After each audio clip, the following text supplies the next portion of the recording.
Quand le fond et la forme se complètent bien, eh bien ça donne des films de cette ampleur. Bonsoir à tous. Alors aujourd'hui, il sera question de The Brutalist, réalisé par Brady Corbett, sorti le 12 février dernier, avec dans les rôles principaux Adrian Brody, Felicity Jones, Guy Pearce ou encore Alessandro Nivola. Alors le résumé en quelques mots, fuyant l'Europe d'après-guerre, l'architecte visionnaire Laszlo Toth arrive en Amérique pour y reconstruire sa vie, sa carrière et également le couple qu'il formait avec son épouse Erzébeth, que les fluctuations de frontières et de régimes d'Europe en guerre ont gravement mis à mal. Et donc, livré à lui-même en terre étrangère, Laszlo va croiser la route d'un certain Harrison Lee Van Buren, un éminent et fortuné industriel qui reconnaît donc en Laszlo son talent de bâtisseur, mais le pouvoir et la postérité ont un lourd coup. Alors, qu'est-ce que j'ai pensé de ce film dont tout le monde parle en ce moment, grand favori, enfin donné grand favori des Oscars? Eh bien, il n'y a pas 36 façons de le dire, c'est un monument ce film. Voilà, de par sa durée, 3h35, de par son ambition démesurée. Là, il y a énormément de choses à dire et en une critique d'approximativement 15 minutes, voilà, ce sera quasi incomplet, mais je vais tenter de vous donner l'envie de voir ce film eh bien, que j'ai adoré. Voilà, donc je commence tout de suite.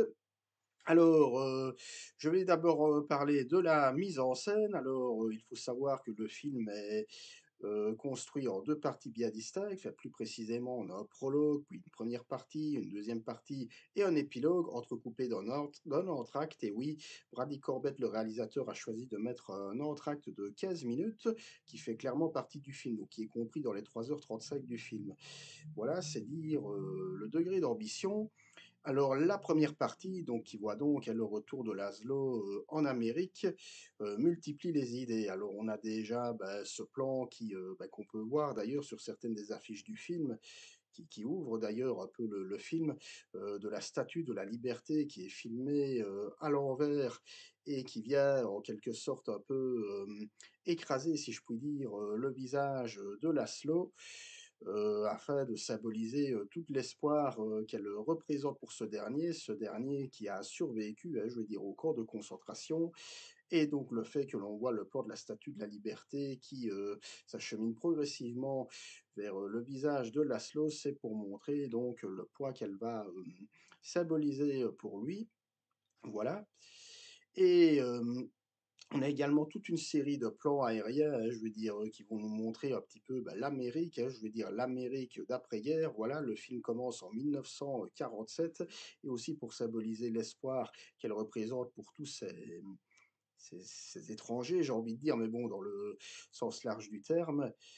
Et alors, on a également, je veux dire, un plan comme ça sur le trait, donc des plans rapprochés sur le trait qui vont amener Laszlo et d'autres rescapés des camps en terre promise, hein. Et alors, pour représenter cette idée, donc je le disais, donc Brady Corbett va utiliser le VistaVision. Alors qu'est-ce que c'est que le VistaVision? Donc c'est un procédé de pellicule 35 mm qui a été lancé par Paramount en 1954 et qui utilise donc un défilement horizontal avec une image de 8 perforations au lieu de 4. Alors pour le dire de manière un petit peu plus compréhensive, j'ai envie de dire, ça donne une image rectangulaire plus grande, hein, je veux dire, plus grand format, et en même temps, ça permet à la pellicule de circuler dans le sens horizontal plutôt que de haut en bas, ce qui est le procédé de quasiment tous les films, hein, à peu de choses près. Et donc le VistaVision permet une augmentation de la surface. Et pourquoi est-ce qu'il fait ça, Brady Corbett? Pour conférer de l'ampleur à son film, d'autant plus que voilà, le film est filmé en décor naturel, voilà, on a vraiment comme ça des paysages, je vais dire, très forestiers, très naturels, hein, je vais dire, avec des montagnes, des lacs, des rochers, comme ça. Hem, L'ambition étant que la mise en scène, je vais dire, soit tout aussi, grande et majestueuse que le destin, de son personnage. Et donc la première partie, je dirais, est un petit peu plus, contemplative dans la mesure où on va beaucoup insister sur l'immensité, des paysages et des décors, et en même temps, on va beaucoup assister sur la présentation des personnages, pas seulement Laszlo, également Harrison Lee, hein, le fameux milliardaire joué par Guy Pearce, par ses deux enfants. Et donc voilà, c'est surtout Laszlo et Harrison qui vont être mis en avant, car la femme de Laszlo, donc Elizabeth, jouée par Felicity Jones, elle arrive durant la deuxième partie du film. Deuxième partie qui est un petit peu plus classique, mais ça j'y reviendrai dans la partie scénario.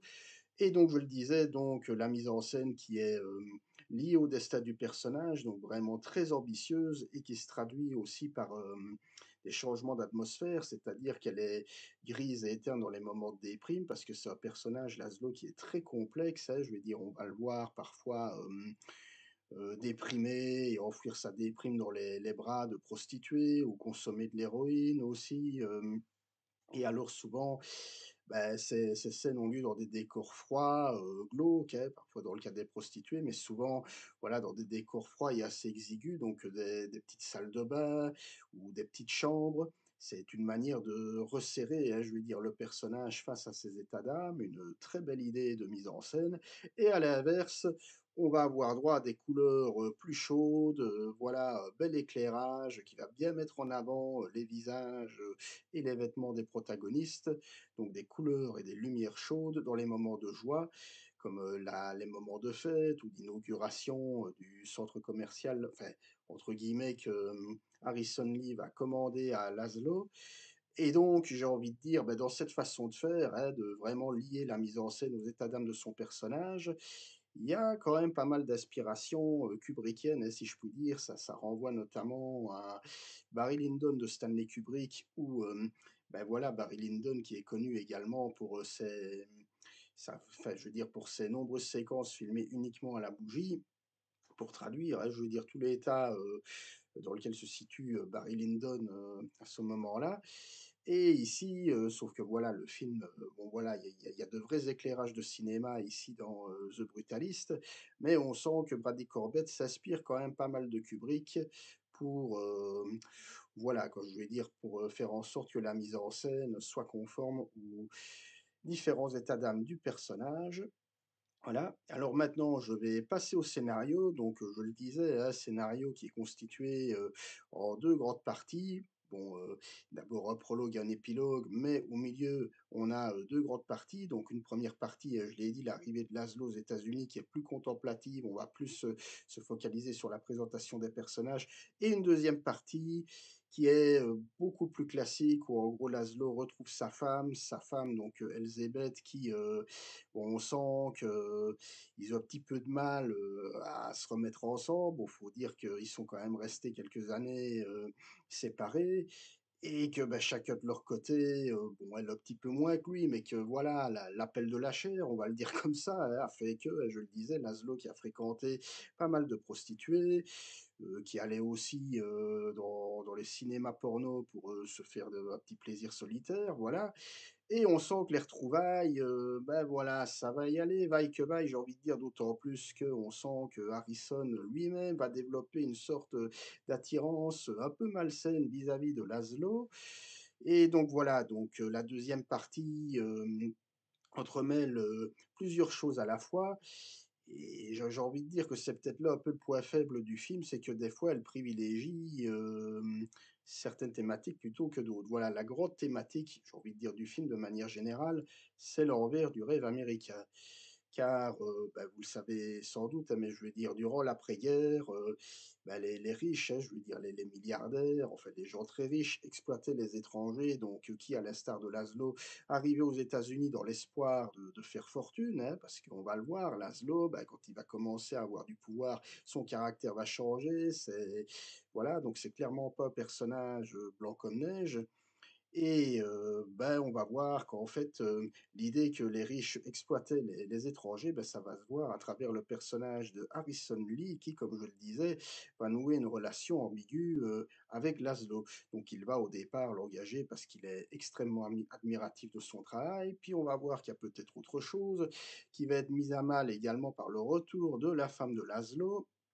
Laszlo lui-même qui va devenir, victime de ses ambitions, hein, on va voir qu'il va de plus en plus, devenir, mégalomane au point qu'il va virer, enfin, je veux dire, ses propres complices, qu'il va devenir, assez agressif, imbu de lui-même, enfin, voilà, on sent que, mentalement, bah, il va commencer un petit peu à perdre un peu la face, j'ai envie de dire, et à ce niveau-là, niveau aspiration, bah, on peut dire que Brady Corbett, est quand même allé chercher du côté de There Will Be Blood de Paul Thomas Anderson, à travers, si vous avez vu le film, le personnage de Daniel Plainview, joué par Daniel Day-Lewis, où là, on avait clairement un personnage, qui était tellement, je veux dire, rongé par la cupidité, par l'envie de réussite et d'ambition qu'il en perdait, tout humanisme, voilà, toute profondeur humaine, et c'est un petit peu le cas ici, sans trop en dire, qui va arriver avec Laszlo, mais dans un autre contexte. Et je le répète, le film ne se passe pas du tout à la même époque que There Will Be Blood. Ici, on est clairement dans The Brutalist,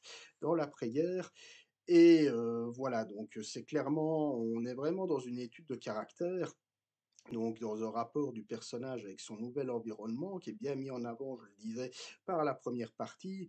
Et ici, dans la deuxième, on va développer, je le disais, énormément de thématiques. Il y a le retour, bah, déjà les retrouvailles entre Laszlo et sa femme, qui vont se remettre à faire l'amour, mais là aussi on va voir que ça va pas se faire comme ça du jour au lendemain. Le comportement troublant d'Harrison, l'attitude malsaine du fils d'Harrison à l'égard de la fille de Laszlo et d'Elizabeth. Et j'ai envie de dire tout ça, même sur un film de 3h35, on sent que ça a été pas mal coupé. Alors j'ai envie de dire, voilà, on sent que sur ce genre de film, que Brady Corbett, qui a écrit le scénario avec son épouse, bah, qu'il a pu bénéficier d'une liberté totale, j'ai envie de dire. On est quand même, enfin pour moi, on reste dans du, voilà, on est dans du cinéma d'auteur, hein, très clairement. C'est pas facile d'accès pour tout le monde, mais on se dit que, voilà, quoi, à force enfin, je veux dire, le fait qu'il ait privilégié pratiquement tout son film du point de vue de Laszlo fait que, bah, je vais dire, les intrigues un petit peu plus secondaires, comme la relation un peu malsaine entre le fils de Harrison et la fille de Laszlo, ou même l'attirance, je le disais, de Harrison Lee pour Laszlo, sont un petit peu traitées à la truelle, j'ai envie de dire, un peu à la va-vite. Et voilà, on se dit que le scénario aurait peut-être gagné à moins mettre l'accent, je vais dire, sur les intrigues secondaires et à vraiment à rester focalisé, comme c'est le cas dans la première partie, sur Laszlo, quitte même à rester dans le contemplatif. Voilà. Mais ça n'empêche que le film reste quand même très passionnant à suivre. Alors c'est vrai que 3h35, c'est très long, je veux dire, on va pas se mentir, mais ici j'ai envie de dire qu'on ne le sent pas passer parce que c'est vraiment, la mise en scène est, je le répète, ultra riche, très ambitieuse, ce qui fait qu'on a envie de dire que chaque plan est tellement bien pensé qu'on a juste envie de l'analyser. Et alors aussi par la grâce, et ce sera mon troisième point, de l'interprétation. Alors je vais commencer tout de suite par Adrien Brody, et je pense on l'a dit assez, c'est son meilleur rôle sans doute depuis Le Pianiste, qui date déjà de 2002, où là vraiment il passe par toutes les émotions possibles et inimaginables, je veux dire, la la pitié, la détresse, la colère, la joie, en fait, vraiment, on sent qu'il incarne un personnage qui, sort de l'après-guerre et qui doit se reconstruire. Et bah, c'est ce qu'il fait, Adrien Brody. Donc, il reconstruit, j'ai envie de dire, systématiquement son jeu en fonction des états d'âme de ses personnages, et c'est juste grandiose, quoi. Je veux dire, on y croit à fond, même si je vais pas revenir là-dessus. Il y a une mini polémique autour du fait que son accent polonais aurait été retravaillé par l'intelligence artificielle. Mais j'ai envie de dire ça, on s'en fout un peu, je veux dire, après tout, voilà, on a filé l'Oscar du meilleur acteur à un type qui a porté un dentier pour imiter Freddie Mercury. Donc j'ai envie de dire, à partir de là, on n'est plus à ça près. Puis bon, les Oscars, enfin bref, allez, faites de la digression, pardon. Et donc pour le reste du casting, alors peut-être que Felicity Jones, c'est peut-être un petit peu en dessous, mais je le disais, son personnage apparaît quand même après, un peu plus d'une heure de film, voire même un peu plus d'une heure, 30. Mais voilà, pour ce qu'on lui demande de faire, elle se débrouille plutôt bien. Un personnage qui, mine de rien, est plus complexe, qu'il n'y paraît. Mais j'ai envie de dire que pour moi, celui qui mériterait, peut-être l'Oscar du meilleur second rôle, c'est Guy Pearce dans le personnage de Harrison Lee, qui est vraiment très, très particulier, hein. On est partagé à la fois par, le malaise et admiration, j'ai envie de dire, vis-à-vis de ce personnage qui, se fait lui-même exploiter par son propre fils qui lui est clairement montré comme une, crapule finie. Là où, sa fille, je vais dire, qui est jouée par Stacey Martin d'ailleurs, je ne l'ai pas dit, a un rôle un petit peu plus tertiaire, mais, voilà, qui est un petit peu meilleur, j'ai envie de dire, vis-à-vis de son père. Mais voilà, clairement, Guy Pearce, hein, je veux dire, qui pour moi est un j'ai toujours pensé que c'est un très bon acteur, qu'on a tendance à cantonner un petit peu trop au second rôle. Ici, voilà, il est très crédible, je vais dire, il suscite à la fois le malaise et autant que l'empathie. Donc vraiment, il passe aussi, de manière différente qu'Adrien Brody, mais par différents stades d'émotion. Donc voilà, de très bonnes performances d'acteurs dans l'ensemble. Et bah, c'est là-dessus que je refermerai cette critique. Donc pour moi, The Brutalist, très grand film s'il en est, je le disais, une mise en scène, vraiment, fortement inspirée. Donc une mise en scène, je le dirais, qui je le disais, qui, est vraiment, enfin je veux dire qui représente avant tout, l'état d'esprit de son personnage, qu'il le fait d'ailleurs très bien, personnage très complexe, un scénario qui est lui-même intéressant, qui est une étude de caractère, mais qui aurait gagné pour moi en épaisseur psychologique si on avait accordé moins d'importance aux sous-intrigues. Et alors, niveau interprétation, ben, je l'ai dit, c'est du grand art. Et voilà, c'est seulement sa troisième réalisation à Brady Corbett, qui est encore jeune, hein, 35 ans à peine. Et j'ai envie de dire, voilà, c'est vraiment c'est un gros coup de cœur. C'est peut-être pour moi mon premier gros coup de cœur de l'année. Alors je parle bien des films sortis en 2025, que les films que j'ai chroniqués avant sont sortis, fin 2024, à peu de choses près. Voilà, mais voilà, je vous encourage donc à aller voir The Brutalist. Alors je le dis tout de suite, c'est un film américain, mais c'est pas un film de divertissement. On est clairement dans du cinéma d'auteur très pointu, ça ne plaira pas à tout le monde, c'est très carré, c'est pas toujours facile non plus, je vais dire, à regarder, non pas que ça soit violent ou sexuellement explicite, mais c'est voilà, on parle quand même de thématiques, très complexes. Et mais voilà, mais j'ai envie de dire que, pour moi, c'est un grand pas en avant pour le cinéma américain, voilà. Donc si vous avez envie, vraiment, enfin si vous ne croyez plus, je vais dire, en la qualité du cinéma américain, allez voir ce film. Si même vous ne l'appréciez pas, je pense qu'il ne vous laissera pas indifférent, voilà. C'en est tout donc pour cette critique. Voilà, n'hésitez pas à me dire dans les commentaires ce que vous avez pensé de ce film, si vous l'avez aimé, pas aimé. Évidemment, on en débat dans la joie et la bonne humeur, hein, pas d'agressivité, évidemment. N'hésitez pas à me suivre sur les différents réseaux, Facebook, Instagram, X et tutti quanti.